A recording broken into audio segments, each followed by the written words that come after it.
If you look at every affordability crisis that's confronting the American people today, it is traceable directly to a problem caused by Joe Biden and congressional Democrats. Why did homes get so unaffordable? Because we had 20 million illegal aliens in this country taking homes that ought by right to go to American citizens. Why did tax bills get so unaffordable? Because Democrats were raising taxes while congressional Republicans under the president's leadership, we're now cutting taxes. It's like Biden really did win in 2024, you know? Everyone correctly identified towards the end of Biden's administration that their strategy for dealing with the inflation crisis, which was to pretend that everything was fine, was really bad and cost Democrats substantially in 2022 and in 2024. And the Trump administration just jumped right back into it, man. Even worse, honestly. They're doing it even more, you know? Affordability is a Democrat hoax. Incredible stuff. Incredible rhetoric. Why did food get so expensive? Because we printed trillions of dollars and threw it into green scams that made our agricultural economy suffer while Americans were paying higher prices for food. On every single one of those issues, Mr. President, I think we've made incredible progress. But it would be preposterous to fix every problem caused over the last 4 years. Maybe you shouldn't have run on fixing everything instantly. They need a perma enemy, but it's not going to work because, like, This would only work if you were able to simultaneously enact your reactionary agenda and improve economic outcomes. Look to their idol, Adolf Hitler, right? Adolf Hitler did a whole bunch of nasty shit, but he did it when people were coming out of the Great Depression. That wasn't really because of Hitler, but the Great Depression was ending, so, as a consequence, you know, there was an economic rebound that they got to point to. Oh, why are you able to afford, you know, bread and meat more easily? Well, of course, it's because of the Gestapo going door to door, you know? It sounds like a joke, but you know that's what they were saying, right? They were putting out like daily radio broadcasts on how the reason why gasoline rations were so slight was because your Jewish neighbor was hoarding all the gasoline. And then, you know, the Gestapo do their neighborhood sweep and economic conditions are improving because the Great Depression's starting to fade off and people are like, okay. I guess they were right, you know? Yeah, and then when the war started, the first couple years of the war were fantastic for Germany because everyone rolled over and they just got to loot everyone's gold, you know? Polish gold. Yum, yum, yum, yum, yum, yum. You got to liquidate all of the Jewish assets from Germany, from Poland. You get France, you know? You get pictures of you ore farming, like right outside the Eiffel Tower. It only works if you can sell people on the idea that there is a relationship between the Hitler particles and the improvement of their lives. And right now, we're not getting that. We're not getting it. It's not happening. In just 10 months, I think that we've done incredibly good. But what I see over the next year, and you heard Brooke talk about joy and gratitude. What I really think... Oh, my camera's covering up the Fox weather travel tracker down here in Seattle. It's kind of spooky because it's like right where my face is in the camera. So it's like Fox is on to me, you know? Meanwhile, in Seattle, red dot directly on my forehead. I think this season represents for me, and I think for the entire administration, is that we have now done incredible work to fix what Joe Biden broke. And I think that next year in American growth and American prosperity could be the best year that we've had in the United States of America. It's going to happen because we're all working hard. It's going to happen because we have the greatest country in the world. But I think for congressional Democrats in particular, if they want to talk about affordability, they ought to look in the mirror. Incredible. Next year. Just next year. Guys.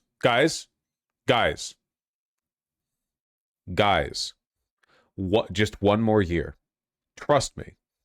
We just need one more year. I got this one from yesterday. This one's really, really, really good. You know how healthcare is about to become unaffordable for like 23 million Americans? Mr. President, at the end of this year, those extended Obamacare subsidies expire. What's your message to those 24 million Americans who will see their insurance premiums go up? Don't make it sound so bad because, you know, obviously you're a sycophant for Democrats. You're obviously a provider of bad news for Republicans. Let me just say something. The Republicans, I think I can speak for Tom and most other people. I think what most Republicans want to see is what I want to see.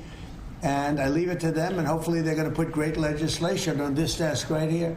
We want to see all of the money that's been squandered and given to insurance companies, because Obamacare is horrible health insurance. It's far too expensive, and it always has been. But what it really is a way of making insurance companies rich. We want the money not to be paid at all to insurance companies. You know, insurance companies... The fucked up thing, so for one, yes, he does, because keep in mind, the Republican strategy for replacing the ACA subsidies was literally a flat coupon that everyone would get, that they would then immediately give to the insurance companies to pay for 1 month, maybe 1 month of coverage. So he's lying. But the fucked up thing, and this is like the slopulism rhetoric, right, is that he'll admit that the ACA subsidies are just a handout to insurance companies. The Democrats won't. And that pisses me off. Like, he's lying about his broader strategy, but in that specific point, he's completely correct, you know? But we can't turn to the Republicans for a solution to this problem because they don't actually give a shit, right? We need Democrats to point this out. Yeah, the Affordable Care Act was horrible. It addressed a serious problem in the most pro-corporate way imaginable. Like, it's difficult to imagine. Like, it was the Republican strategy for dealing with healthcare.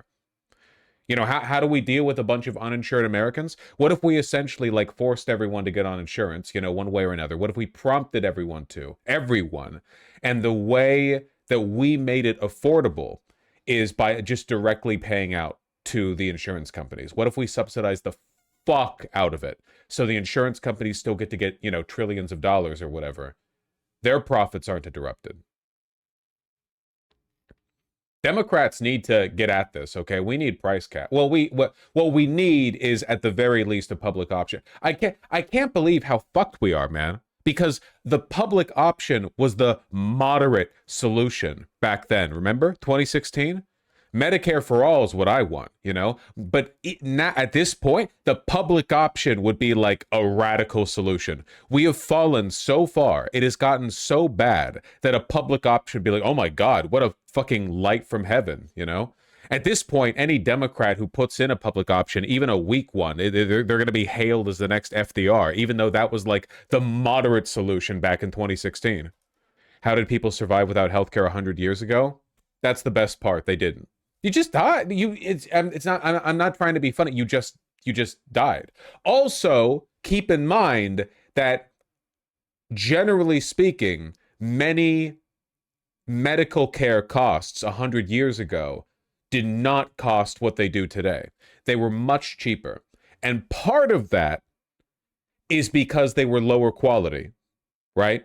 Because it was 100 years ago, right? It took less effort. There was less cleanliness. Medical standards were lower. But part of it was also that this gigantic scam of an insurance system was not yet like fully conceived, you know? This bloated system that ensures that 80 cents off of every dollar sent into the healthcare industry ends up getting absorbed by middlemen. That whole thing hadn't been, you know, made fully operational yet. But also people were on average a lot poorer. So it's this whole thing where, like, if you adjust for inflation or da-di-da-di-da, I would say, and I think this is reasonable, and I have no data to back this up, but it was revealed to me in a dream. In the 1950s, I'm pretty sure that for a middle-class family, many basic forms of healthcare, relative to inflation at the time, like relative to the average income and what was available at the time, relative to the general cost of things, would have been less expensive than today. Because today, man, Jesus Christ, sometimes like even very, very, very basic medical procedures, basic blood work, surgeries that take 45 minutes, stuff like this can bankrupt you for years. Years! A broken arm. Do you have any idea how long human beings have been treating broken arms? We treat them now the same way we did like infinity years ago, by the way. You set the bone, the splint, and then you put a thing around it to make sure you don't bend it or fuck it up anymore. Like we've been doing that shit since, yeah, the caveman times. But for some reason, if you break your arm nowadays and go over to the ER, it's going to cost you, you know, $11,000 for the cast or whatever. Companies have gone up 1,700% over a short, meaning the stock, 1,700% over a short period of time. And they've taken in hundreds of billions and even trillions of dollars. And we want them. Like, we need Democrats to be able to say this as well. He can get away with saying it because, for one, he can get away with anything. And for two, the Republicans and the insurance companies know he's not going to actually do anything about it. Money to go to the people. They'll go in the form of a insurance account, health care account, or any other form that we can create. We have a lot of different forms. We want to give the money to the people and let the people buy their own. I broke my arm in Greece, and even in our shit healthcare system, I got treated for free. I'm pretty sure that if you broke your arm, like just a regular arm fracture, America might actually be the last country on earth you'd want to be in. I could be wrong. I'm maybe like, okay, maybe not like Sudan or whatever, but overwhelmingly, even in like very poor countries, I bet you it's a broken arm, dude. You know what they're going to do? You go to a neighborhood doctor and they're like, yep, that's a broken arm. Here's a splint and a cast, the thing we've been doing for tens of thousands of years. And then you walk out. And I guarantee you, you're going to get, for the most part, like pretty comparable care pretty much in any country on earth. Only in America would this bankrupt you. And when I say bankrupt, by the way, for you foreigners, I mean bankrupt. I mean permanent medical debt. Thousands, sometimes tens of thousands. That's it. In Canada, they just cut the arm off. Well, at least it's free. You're not allowed to declare bankruptcy over medical debt. I thought, well, I'm not saying you declare bankruptcy. I mean, it just means you're bankrupt in like a colloquial sense. You're bankrupt in the sense that you're out of fucking money. Like you're out. Can insurance companies take your house for medical debt? No, because well, when your house is taken, it's by the bank usually, right? There are some specific provisions for medical debt. There are different kinds of protections, and there are different kinds of like weaknesses, you know. But the main thing is that with medical debt, you can't get out of it. Right? There are some kinds of debts where if you declare Chapter 7 bankruptcy, you clear your debt at the expense of like all the banks now know that you suck ass and you're fucking busted and you're chopped and you're a loser, you know? But with medical debt, you can't. You can't do it with student debt either. You can't rack up a bunch of student loans. You can't get cancer and then like survive or whatever and then declare bankruptcy to get rid of the debt. You can do it for stuff like business loans. I wonder why those are treated favorably. What if the Republican approach is actually the best way to accelerate towards good reform? Nah, see, I think it works the opposite way, though. The way it seems to work is that the Republicans make things so awful that any tepid milquetoast reformist bullshit the Democrats toss out gets accepted as like a Hail Mary. Dude, people were drooling over the ACA, even though it was a Republican plan. People still do it. People are still like, man, the ACA was so essential. Yeah, no shit. It obviously was, but it was the lowest possible bar. You know? Like this would be like you getting a laceration and because you came out of the hospital with like a hasty glue gun solder reconnecting your flesh. You're like, well, I needed that. Yeah, you needed that. True. But you should have gotten more. I mean, the only reason it wasn't a public option is because one guy wouldn't vote for him, demonstrated, primaried him out of a seat, and he won on write-ins anyway and blocked it. Don't care. Democrats have been laundering the ACA this entire time. If the ACA was the compromise option, act like it. Call it the Republican plan then. Call the ACA the Republican. Like, this is the problem, you know? Democrats will do a half-assed job, and then they'll spend the rest of their lives pretending that they did the best they could, or that what you got was the best it could have been. But then what happens in 2016? All the Democrats start acting as though Medicare for All is crazy. We have the ACA. We just need to expand the ACA. Even a public option would be radical. Yeah, it's to protect Obama's legacy because they care more about protecting their own than they do the American people. I recognize that Obama couldn't have gotten away with doing literally anything that he wanted. However, and I think we can all agree on this, okay? From 2009 to the beginning of 2011, he could have built communism. There was a 2-year window where he could have done anything, and he didn't. He could have held mass executions at Wall Street. He could have. That's barely a joke. That's barely. If Obama was like, my fellow Americans, as my first act as president, we will be bringing out the guillotine, and just ran with it all the way down Wall Street. I'm telling you, like he could have. show trials. Do you have any idea how popular that would have been? So we say a lot of hyperbolic stuff here. I just hope to the people who are young enough that you don't remember what the political climate was like in 2009, it's really not a joke. If Obama had just said, we don't care, we're annihilating Wall Street, this was a step too far, we're getting show trials for all of them, it would have been fine. But instead, listen, I'm fine with the bailouts. I think the bailouts were an unfortunate necessity. I think the economic harm of not doing the Wall Street bailouts would have vastly exceeded the benefit of being smug about having not done the Wall Street bailouts. However, all of those firms should have been nationalized. If we're bailing you out, buddy, if it's the government paying your bills, if we're paying for the roof over your head, okay, then we get to decide when you're coming home at night, you know? That's our bank now. And they all should have gone to jail. I'm sorry, Masaigu. You're going to have to take your liberalism over to Canada or Japan or wherever it is you liberals live these days. Why is this? There's a loose bolt here. Or screw.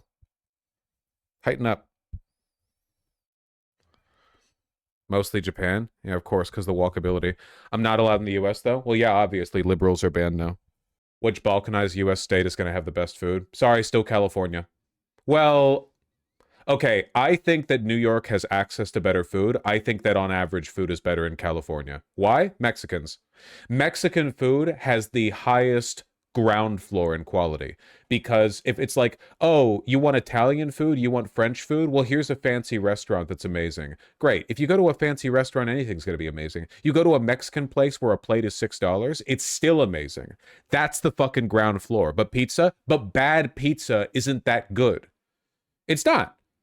Good pizza is good, great pizza is great, but bad pizza can get like kind of pretty bad, you know? Bad Mexican food is still pretty good. Truth Nuke, get down! I really hope they keep rhetoric like this going into the midterms. I don't think they're going to change. People are frustrated with housing and the price of homes. People are frustrated with certain food items. But there are a number of things that President Trump has already been incredibly successful doing. So when he says this affordability issue is a hoax, he's right. He's basically talking about how the Democrats have taken this word affordability and used it as their... No, Vosh, it's because I'm part of a communist party. I was literally trying to visit for a friend's wedding, and they stopped me at the border, and I thought the border guy was going to detain me a little. Yeah, but you're a part of the Japanese Communist Party, which is all real communists know is basically a liberal party, which is why you have your opinions on Obama and the Democrats in 2009, basically, type shit. So basically what I'm saying is that I've never been wrong. Also, I'm sorry you couldn't make your friend's wedding. Calling card for the 2026 elections. They think that these Democrat wins that we just saw in Miami, in New York City, in other places like New Jersey, we shouldn't be surprised that the Democrats won those races. These are all blue states and cities, so it's no surprise there. What is a surprise is that after all of these years, the Republicans keep getting rolled over by the Democrats' messaging. I got to tell you, I don't think that people really feel as bad as the Democrats are talking about. The economy is doing... Please, I'm injected straight into my veins, dog. It's such unfathomably bad rhetoric. Like, you're not like, okay, it would be one thing to say the Democrats are lying, but to say, listen, people aren't doing as bad as they say. Incredible. Like truly, Palace of Versailles, aristocrat, you know, swirling a glass of wine as they talk about the peasantry type language here. Please, God, keep it up. Please keep it up. And again, President Trump is the president that's going to keep us on track, and I have faith that he, by November, will get us somewhere rather than Congress. Because the people We're looking at the statistics. That doesn't mean anything I just to said, people. yeah, no crap. I just said I'm not talking about the people at the kitchen table. You can't turn my argument around. Then none of that matters. This idea of like, oh, but politically, we sitting here and run a bunch of numbers in the Food Network where there's plenty of food and we don't have to pay for it. That sounds great. But for people who do have to pay for the food and they feel it and they're looking at the bill. I mean, it's literally the sales pitch the Biden admin tried. It failed then. It's even less true now. The really fucked up thing is that for the most part, the inflation crisis under Biden wasn't Biden's fault. It happened to every country. Look at global inflation rates back when Biden was getting hit with the worst of it in 2022, 2023. It was happening essentially everywhere in the world. America actually recovered faster than almost every peer country, you know? It was not his fault. It was just that his rhetoric on the subject was bad. Meanwhile, the current economic decline is 100% Trump. Like there's no global phenomenon here. It's just straight up he won the presidency and he pressed the big red button that tanks the economy, you know? At the end of checking out the food, and they're looking at the man on the television saying this is all a Democratic hoax, that everything is affordable. Affordability is a hoax by Democrats. It's insanity. You cannot do that to real people.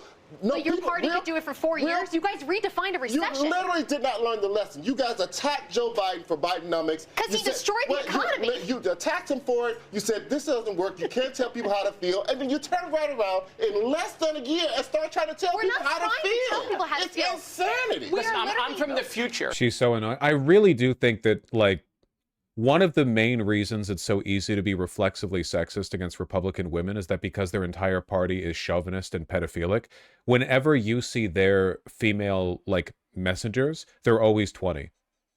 Like, their men are these old, bloated, fat, wrinkly, haggard, like, sunken-eyed ghouls, and all the women are these, like, primped up, already on Botox 23-year-olds. It's really fucking weird. It's really, really weird. I don't hate a bitch for staying pretty. I get it. It's just like, why are you should be at the club. Why the fuck are you on CNN pretending to know what the economy is, you know? And I can tell you it's not going to work. We did it and it failed, okay? Period. Maybe the lesson of this is, look, Republicans won. They won on this issue. Learn the lesson that you taught Democrats. I think that's basically what's happening here. And a failure to do so might be hubris in this moment, but it could be politically a disaster. It could be practically a disaster for Americans going into this next A+++++, though. All right. Next I hope you eat those pluses. Yeah. Brilliant stuff.